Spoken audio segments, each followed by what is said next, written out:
आज कार्तिक पूर्णिमा। हिंदू धर्म में पूर्णिमा को इतना महत्वपूर्ण क्यों समझा गया? और अजीब बात तो तब होती है कि जब अच्छे अच्छे संत भी पूर्णिमा को आना पसंद करते हैं। ऐसा नहीं था उस समय कि मुहूर्त देख लें कि आज का मुहूर्त बहुत सुंदर है तो माँ लोग पेट खुलवा ली और बच्चा को बाहर निकाल दी और सोच ली कि ये एकदम श्रेष्ठ ग्रह नक्षत्र और श्रेष्ठ समय में जन्म लिया और श्रेष्ठ और सुखी जीवन जिएगा। ये ऐसा आज होता है ना, होता है। लेकिन उस समय कोई कुछ ऐसा था क्या? नहीं था। लेकिन अजीब बात है, बुद्ध पूर्णिमा में, कबीर पूर्णिमा में, नानक पूर्णिमा में, और कौन? वेद व्यास। ठीक बोल रहे हैं, यही भूल रहे थे। वेद व्यास पूर्णिमा में। और ये रविदास जी, पता है ना रविदास जी, संत रविदास जी, वे भी पूर्णिमा में। आखिर इन सब बातों के पीछे है क्या? इसका मतलब ये नहीं है कि जो पूर्णिमा में जन्म नहीं लिए वे कुछ कमज़ोर हो जाएंगे, ऐसी बात नहीं है। फिर भी तो महापुरुष लोग इस चीज़ को, पूर्णिमा को चुनते हैं जन्म लेने के लिए। ये तो चकित कर देने वाला चीज़ है।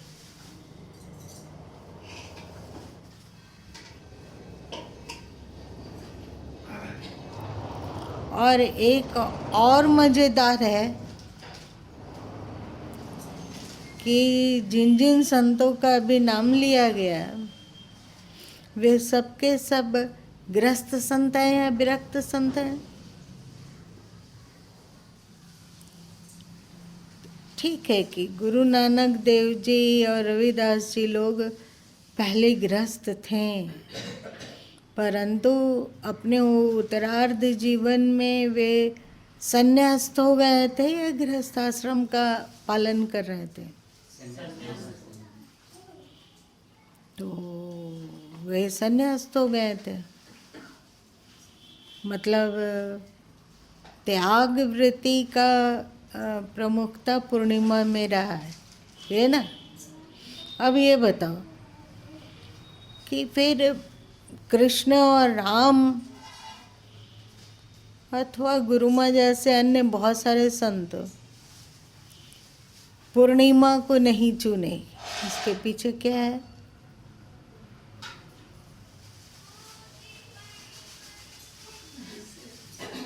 हाँ बोलो।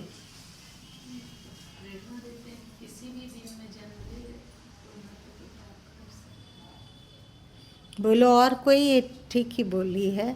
और कोई कुछ बोलो।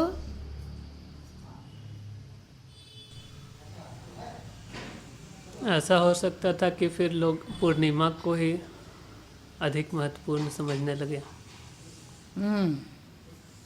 बहुत अच्छी बात। और कुछ बोलो। भगवान ने बनाया हुआ जितना भी फल है और जो भी समय भगवान बनाया उसमें जन्म लेने से कोई भी बुराई नहीं। बहुत अच्छा। और कोई कुछ बोलो। बोलो नारायण, क्या आता है दिमाग में?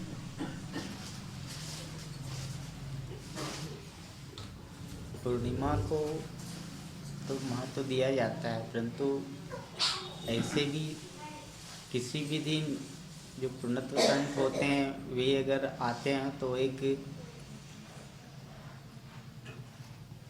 आदर्श रूप में ही है, कुछ उद्देश्य रहा होगा। तुम बोलो अमित।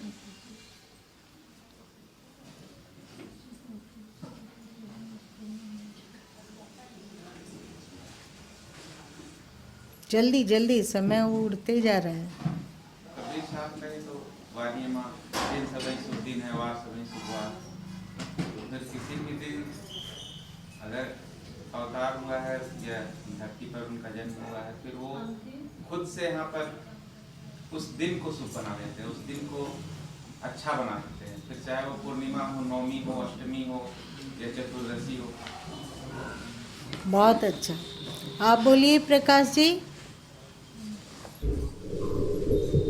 मेरी जान रहे हैं कि जितने भी दिन हैं सब शुभ है, कारण ये जो है भगवान का बनाया हुआ है।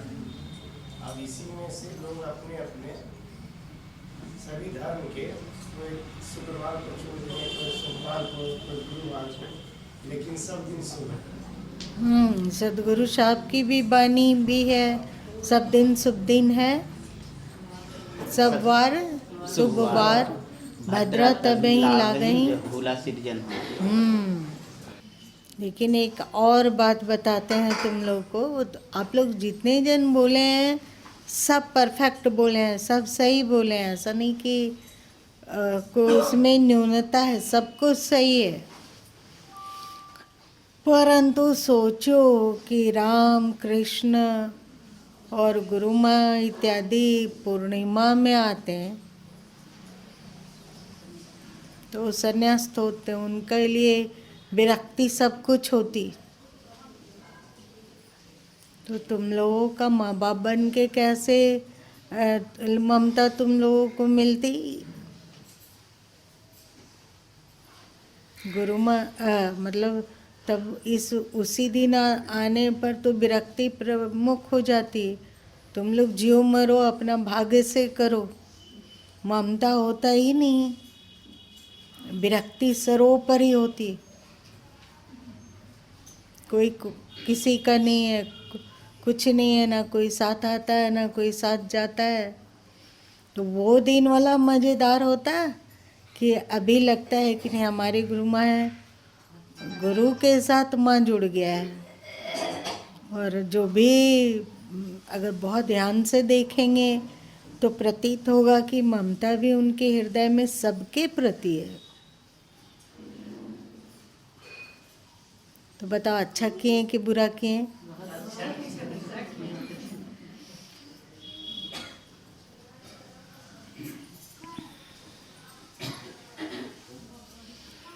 चल ये तो हो गई, एक बात पूरी हो गई। अब दूसरी बात है कि पूर्णिमा का महत्व। अभी पूर्णिमा का महत्व की क्या है। पूर्णिमा क्या होता है, एक बार चंद्रमा घटते घटते घटते घटते डूब गया, हुआ अंधेरा छा गया, उसका अस्तित्व ही लगा कि लुप्त हो गया है।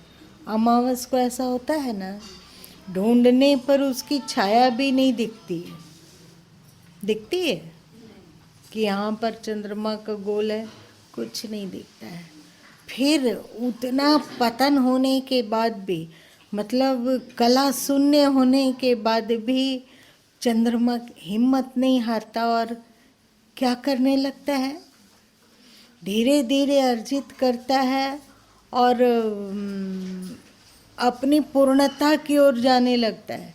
पहला एकम थोड़ा सा चांद दिखा, द्वितीय क्या दिखा, थोड़ा और बड़ा हुआ चांद, और होते होते होते होते वो पूर्णिमा मतलब पूरा 16 कला युक्त। पूर्णिमा में चांद में कहीं पर भी कटा उटा अपूर्णता दिखती है क्या, नहीं दिखती है। तो उसी तरह हम लोग चाहे जिस भी स्वभाव के हों, मतलब पूर्णिमा के द्वारा हमें ये प्रेरणा मिलती है कि चाहे हम पापी से पापी क्यों ना हो गए हों, भूल चूक से अथवा अन्य किसी परेशानी से बिल्कुल पापी हो गए हों, एकदम नीच, तो भी हमारे में पूर्णता प्राप्त करने की क्षमता है कि नहीं है? है, सबको लगता है? चाहे कितना भी हमारा मन गिर गया हो, कितने भी हमसे गलतियां हुई हो, चाहे हम एकदम भ्रष्ट जीवन जिए हों, तो भी हम पूर्णता को प्राप्त कर सकते हैं।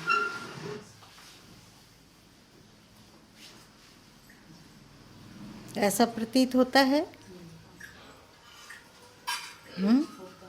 होता है ना? चाहे कुछ भी हुआ, हिम्मत मत हारो और फिर से पूर्णता की ओर बढ़ो।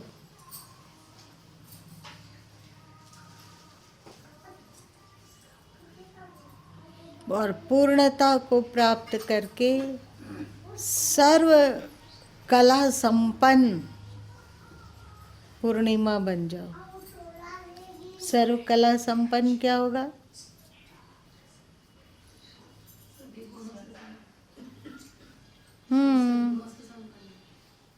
जैसे आज थोड़ी देर के लिए गुरु माँ टहलने गए थे। कहाँ? गीता के 12वें अध्याय में टहलने गए तो वहाँ ढेर सारा गुण देखें, अजीब अजीब चमत्कारी चीज़ देखें, और उन्होंने लगभग 35 गुण बतलाए। 12वें अध्याय में लगभग 35 गुण बतलाए। मतलब यदि चांद 16 कला युक्त हो सकता है तो भक्त 35 कला युक्त हो सकता है।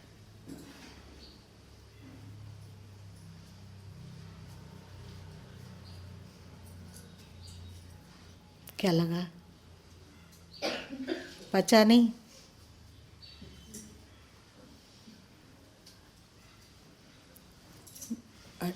कौन कौन सा कला है? तुम लोग भी आज टहलने निकल जाना 12वें अध्याय में कि कौन कौन सा कला श्री कृष्ण बताए हैं। चल, ये भी एक पॉइंट था, ये तुम लोग जान लिए। अब एक और पॉइंट पे आते हैं। शायद श्री कृष्ण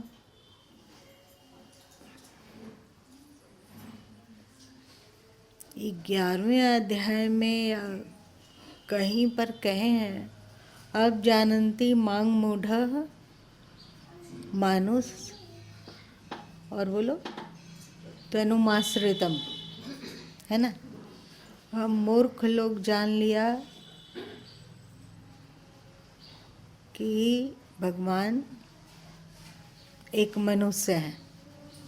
मतलब कृष्ण के वास्तविकता को नहीं समझकर वो उनके आकार को लेकर कहा कि ये महान आत्मा है, महान पुरुष हैं, योगी पुरुष हैं, पर उनके वास्तविकता को कौन जान पाया? कुछ लोग ही जान पाए। जब श्री कृष्ण अपने समय में थे धरती पर, तो जहाँ उनके बहुत सारे भक्तगण थे, वहीं उनके बहुत सारे निंदक लोग भी थे। और यहाँ तक बात थी कि उनके परिवार वाले लोग भी उनकी वास्तविकता को नहीं समझ पाए। जैसे जैसे क्या क्या शिशुपाल, वे फुआ के बेटे थे, मतलब फुफेरे भाई थे। उनको श्री कृष्ण से इतना अधिक चिढ़ता, पता नहीं क्यों चिढ़ता। शायद संगति के कारण, दुर्योधन इत्यादि के संगति में रहना वो पसंद किया, इसके कारण श्री कृष्ण से उनको चिढ़ होता था। जब श्री कृष्ण को देखता था तो वो आपा खो देता था। याद आई कथा? और गाली गलौज तक करने लगता था। और श्री कृष्ण क्योंकि अपनी फुआ को की इच्छा को पूरी करने के लिए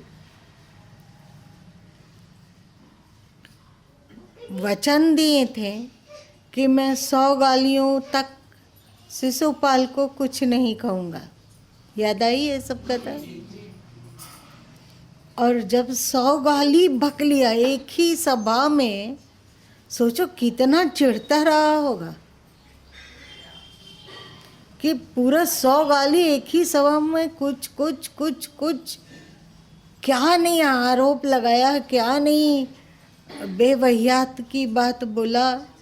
सब श्री कृष्ण मुस्कुराते हुए सहते रहे। पर जब 100 गाली बीत गई, 100 गाली पूरी हो गई, तो फिर शिशुपाल मारा गया। मारा गया इसका मतलब क्या है कि श्री कृष्ण को, श्री कृष्ण जिस परिवार में आए थे वह परिवार भी उनको भली भांति नहीं समझ पाया। समझा? बलराम को ही देख लो। बलराम कौन है? बड़े भाई हैं। और वे श्री कृष्ण अपनी प्रेम स्नेह इत्यादि के द्वारा भले बलराम जी का सम्मान करते हों, पर बलराम जी अक्सर श्री कृष्ण का विरोध करते रहते थे। उनका इतिहास पता है? कोई हमें एक दो उदाहरण बताओ तुम लोगों में से, जो कि पता चलता हो कि हाँ वे विरोध करते थे। ठीक से बोलो। दुर्योधन को गदा की शिक्षा दी है, जो कि बलराम भी स्पष्ट रूप से जानते थे कि दुर्योधन धर्म के साथ में नहीं है, और कृष्ण को ये अच्छा नहीं लगेगा कृष्ण भगवान को, फिर भी वो गदा की शिक्षा दी है उनको। और आखिरी में जब दुर्योधन का इशारा किया कि जांग में मारो, इसका भी वो प्रतिकार किए बलराम कृष्ण के, ये सही नहीं है। तो सही तो एक तरफ से नहीं होना चाहिए। इस तरह की और भी घटनाएं है जिससे पता चलता है कि बलराम नहीं जानते हैं कि भगवान श्री कृष्ण क्या है। और बताओ कुछ, बहुत अच्छा तुम बोली। क्या? सुभद्रा का विवाह तथा दुर्योधन। बलराम चाहते थे दुर्योधन से विवाह करना, और श्री कृष्ण अपने बड़े भाई का अपमान किए बिना युक्ति से सही डिसीजन लिए कि दुर्योधन के साथ मेरी बहन कभी सुखी नहीं रह सकेगी। यदि बलराम जी से इस पर चर्चा किया जाए तो वे तो एकदम उखड़ ही जाएंगे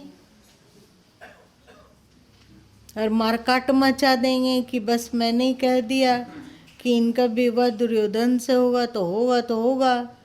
पर श्री कृष्ण को युक्ति लगानी पड़ी कि सुभद्रा सही स्थान पर विवाहित हो। युक्ति मतलब बलराम जी नहीं जान रहे थे। और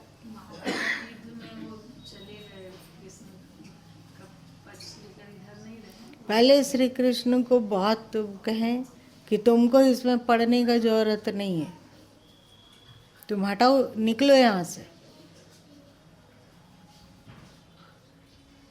पर श्री कृष्ण महाभारत युद्ध में सम्मिलित हुए। भले ही उन्होंने कहा हो कि मैं अस्त्र शस्त्र नहीं चलाऊंगा, परंतु वे महाभारत युद्ध में सक्रिय भूमिका निभाई। सुझाव देना भी एक बहुत कीमती बात है। सही सुझाव देना ये मामूली बात नहीं है। युद्ध और हथियार तो एक साधारण सैनिक भी चला रहा है ना, पर परफेक्ट सुझाव देना ये सामान्य सैनिक नहीं कर सकता है। अस्त्र शस्त्र उठाने वाले बहुत लोग थे, परंतु परफेक्ट सुझाव देने वाले कृष्ण ही थे। अगर श्री कृष्ण परफेक्ट सुझाव नहीं देते तो क्या लगता है अर्जुन जीत पाते क्या? एकदम नहीं जीत पाते। सुझाव दिए और बलराम जी उनसे नाराज होके चले गए कि मैं तुम्हारा ये अधर्मकृत नहीं देखूंगा, अगर मुझे लड़ना भी होगा तो दुर्योधन के तरफ से लड़ूंगा। क्यों ऐसा बलराम जी क्यों बोलते थे? क्योंकि वे थोड़े सीधे ज़्यादा थे, ढुलकू थे। वो नहीं पहचान पाते थे कि दुर्योधन मीठी मीठी बात बोल रहा है, आता है तो एकदम चरण पकड़ लेता है और बोलता है अपने कि प्रभु मैं तो केवल आपको जानता हूँ, आप जो जितने धर्मात्मा हैं से आप में जितनी श्रेष्ठता है वो कृष्ण में कहाँ? ये क्या था? चापलूसी थी। और इतना अधिक मीठा मीठा बोलता था, इतना अधिक मित्रतापूर्ण भाव रखता था, इतना अधिक कि बलराम जी समझ ही नहीं पाते थे कि ये इसकी चापलूसता है और वो हमको कृष्ण से का विरोधी बना रहा है, जैसे कि शक्ति कृष्ण की कमज़ोर हो जाए। ये बहुत बड़ी विचित्र बात थी और उसमें बलराम जी ढुलक जाते थे और कृष्ण जी समझाने से क्या वे समझ गए थे? कभी समझाने नहीं समझे।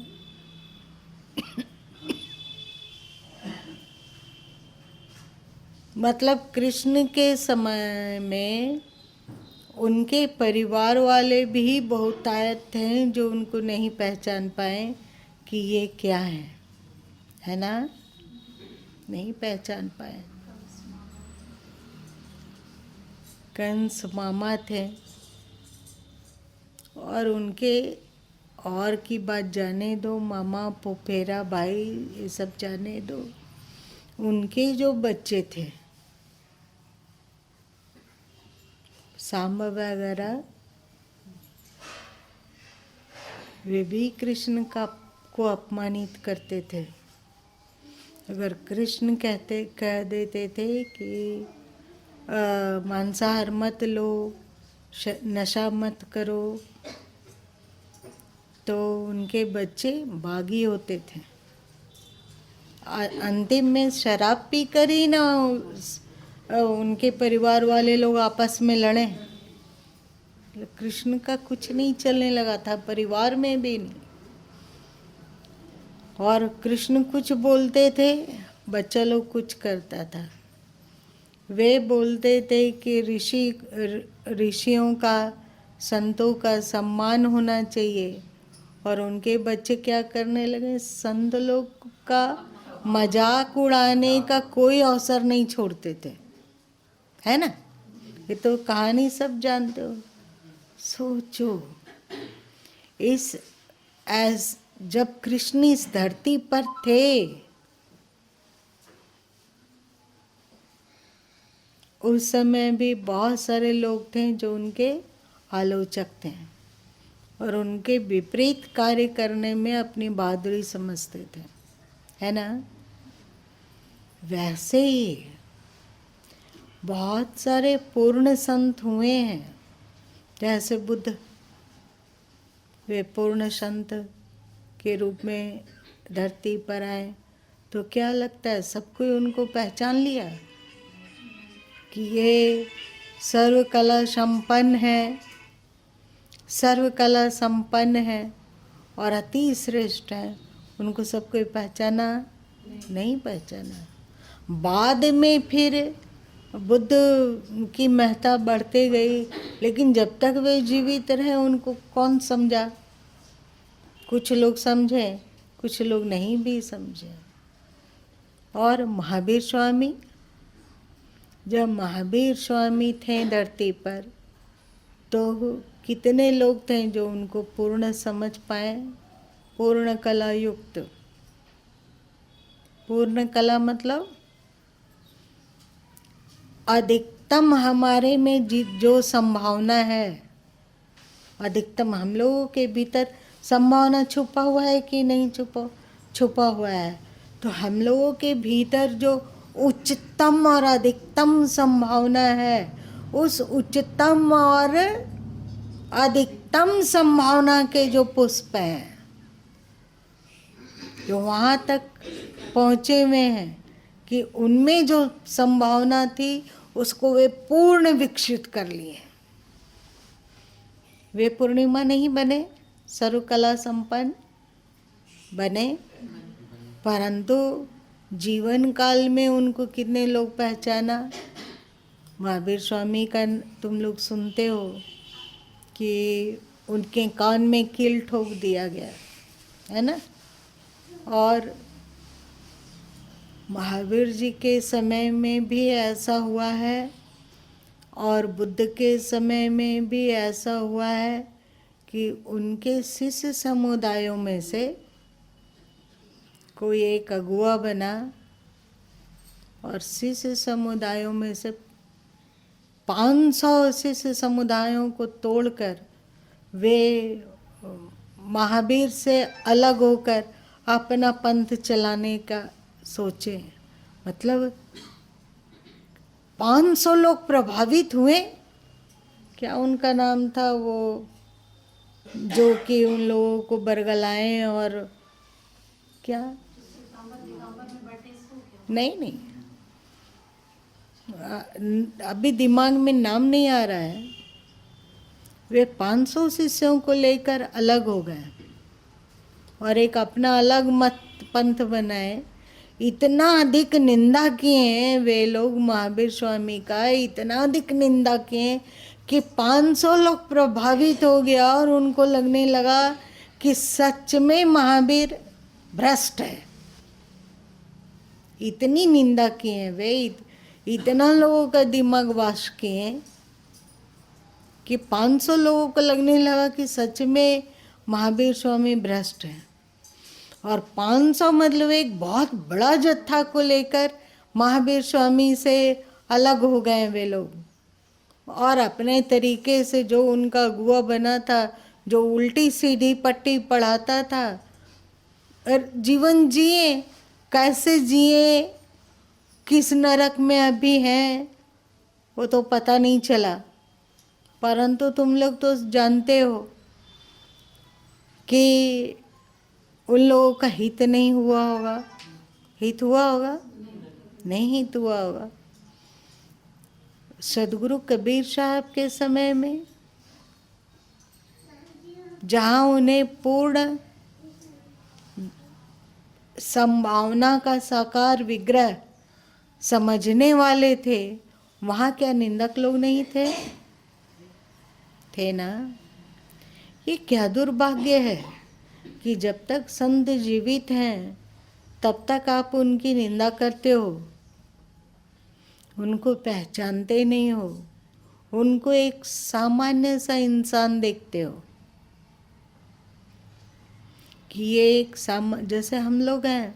वे भी खा रहे हैं, वे भी पी रहे हैं, वे भी सो रहे हैं, वे भी जाग रहे हैं, वे भी बीमार होते हैं, वे भी बूढ़े होते हैं और वे भी मर जाते हैं। हम में और उनमें अंतर ही क्या है? और एक संत हो गए हैं रैको हो गए, सुना? रैको संत। तो उस बहुत पहले की बात है ये। जानश्रुति की कथा किसी उपनिषद में है, रैको और जानश्रुति। जानश्रुति राजा थे और रैको अजीब उनकी मस्ती थी।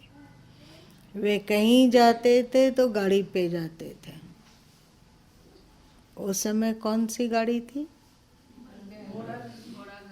घोड़ा गाड़ी अथवा बैलगाड़ी थी।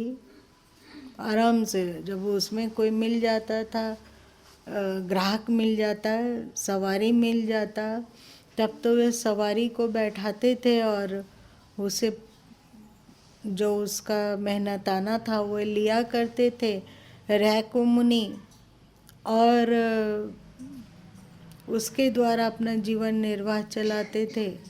परंतु यदि कोई सवारी नहीं मिली तो वे मस्ती से निकल गए, अपना बैलगाड़ी घोड़ा गाड़ी जो रहा हो।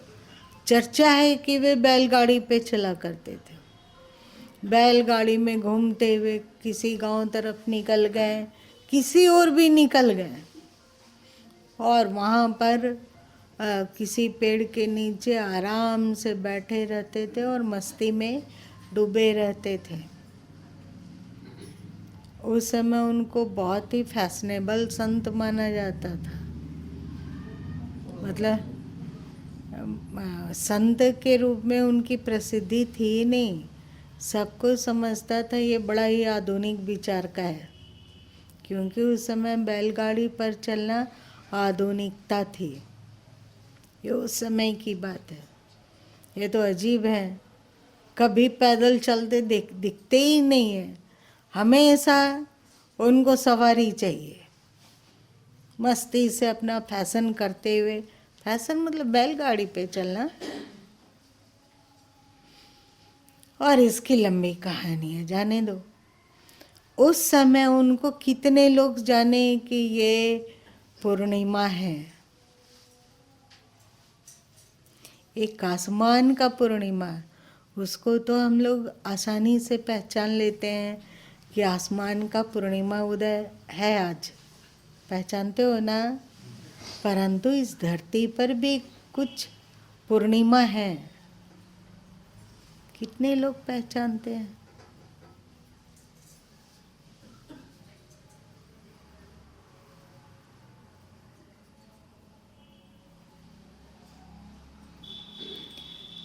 महात्मा बुद्ध पर झूठा आरोप सिद्ध करने के लिए कि वे पतित हैं, नीच हैं, क्या कथा कहती है? तुम लोग को बोले हैं इस पर, बताओ कोई। फिर महात्मा बुद्ध अपने निद्रा में हो, विश्राम में हो, चाहे कुछ भी, और फिर सुबह सुबह बेशक वहाँ से निकलती थी। जिस वन में बुद्ध रहते थे, उस वन में लोग छिटाकसी शुरू किए, निंदा शुरू किए, और हद तो तब हो गई जब वेश्या बोली कि तुम लोगों ने हमसे पाप करवाया केवल निंदा करवाने के लिए, कि निंदा हो उनका, बुद्ध का, इसलिए हमें उनके पास भेजा। और वे तो, उनको तो पता भी नहीं है कि कोई स्त्री आई हुई है इस वेणुवन में। मैं इस बात को खुले रूप से बोलूँगी कि तुम लोग कितने दुष्ट हो और महात्मा बुद्ध कितने महान हैं। तो ये सुनकर जो दुष्ट लोगों की टोली थी, उन्होंने वेश्या को मार डाला और उसी वन में दफन कर दिया। और जाके जैसे आज पुलिस होता है, थाना होता है, वैसे वहाँ पर राजा के पास जाकर आरोप लगाए कि पहले तो वेश्या वहाँ पर नित्य प्रतिदिन सुबह दिखती थी, अब तो वहाँ दिखती भी नहीं है। जांच होना चाहिए उस वन का।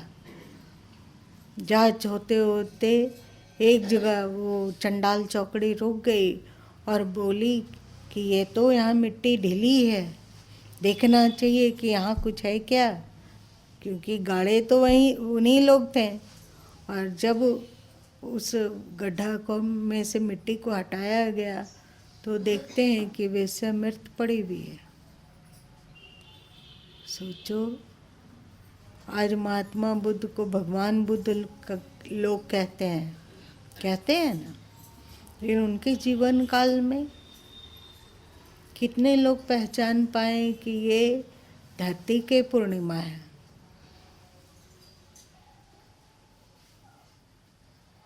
कृष्ण के समय में कितने लोग पहचान पाए कि ये धरती के पूर्णिमा है। राम के समय में कितने लोग पहचान पाए कि वे धरती के पूर्णिमा है। सीता जी को उनके जीवन काल में कितने लोग पहचान पाए कि ये धरती के पूर्णिमा है। और आज भी ऐसे संत हैं, कितने लोग पहचान पाते हैं कि वे धरती के पूर्णिमा है। जब तक संत का शरीर रहता है, जब तक वे धरती पर एक आकार लेकर रहते हैं, तब तक हम लोग क्या होता है, क्या होता है बताओ आगे। जब तक धरती पर संत रहते हैं तब तक उनको समझ नहीं पाते हैं कि ये धरती के पूर्णिमा है। पूर्ण विकसित अपनी समस्त संभावनाओं को प्राप्त कर लेने वाले। यदि इंसान धरती के पूर्णिमा को पहचान पाए तो उनके जीवन में चमत्कार घटित होगा कि नहीं, वे ज्ञानी बनेंगे कि नहीं, वे ईश्वर की ओर कदम बढ़ाएंगे कि नहीं, उनका अनुसरण कर पाते हो यदि, अथवा अनुसरण ना भी पूरा कर पाते हो लेकिन पहचान पाते हो कि वे धरती के पूर्णिमा है और उनसे प्रेम कर पाते हो। प्रेम, अच्छा खासा प्रेम। कैसे प्रेम करेंगे?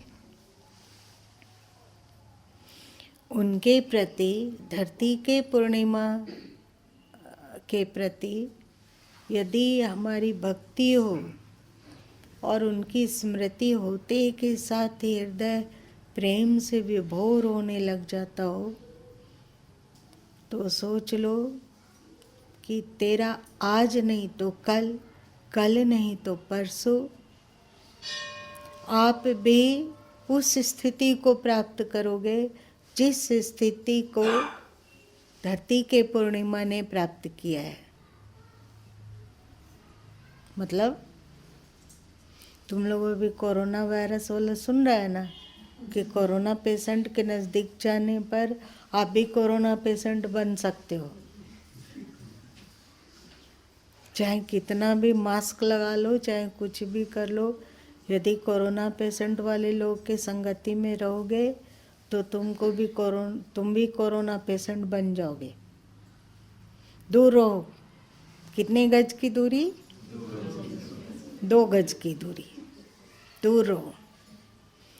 वैसे ही यदि धरती के पूर्णिमा को आप पहचान कर उनसे प्रेम कर पाते हैं, उनकी छोटी अथवा बड़ी सेवा कर पाते हैं और उनके लिए अपने दिल में उनकी स्मृति आपके दिल में हालात पैदा करती है और आपका हृदय उनके चरणों में झुक जाता है, तो ये कोरोना से भी ज़्यादा पावरफुल ये वायरस है।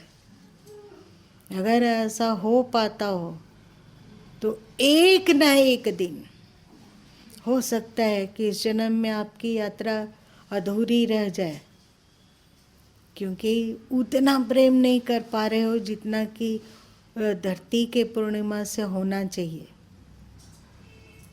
प्रेम है, पर कभी प्रेम है, कभी प्रेम बहुत बढ़ जाता है, कभी प्रेम थोड़ा कम हो जाता है। तो हो सकता है कि इस जन्म में आप उस स्थिति को प्राप्त ना कर सकें, और यदि उनके प्रति आपके दिल में अथोर प्रेम हुआ, आप अथोर उनकी निकटता का अनुभव किए। निकटता का कैसे अनुभव करोगे? सबसे ज़्यादा निकट क्या है तेरे लिए, तेरे पास? हाँ, आपका शरीर सबसे ज़्यादा निकट है, और इसमें आपका एक पावरफुल हृदय भी है ना। और इसको अनाहत चक्र कहते हैं। अगर आप अपने हृदय में उनको बसा पाते हो तो बहुत निकट हो गए कि नहीं, निकट हुए ना, बहुत निकट।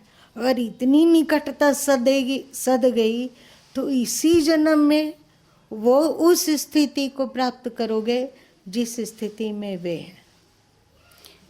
सदगुरु कबीर साहब की वाणी कहाँ है? इस तरह की कौन सी वाणी है बोलो? पारस पारस अदु संत बहुवन गुरु तंत्र जान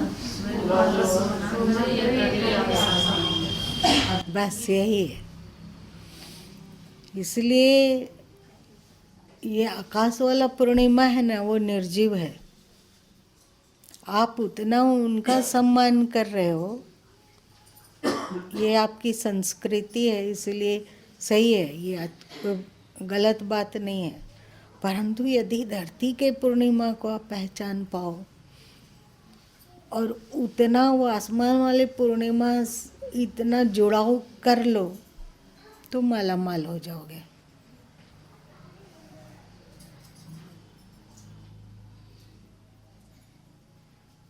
धरती के पूर्णिमा से परिचित हो गए? अब समय समाप्त हो गया।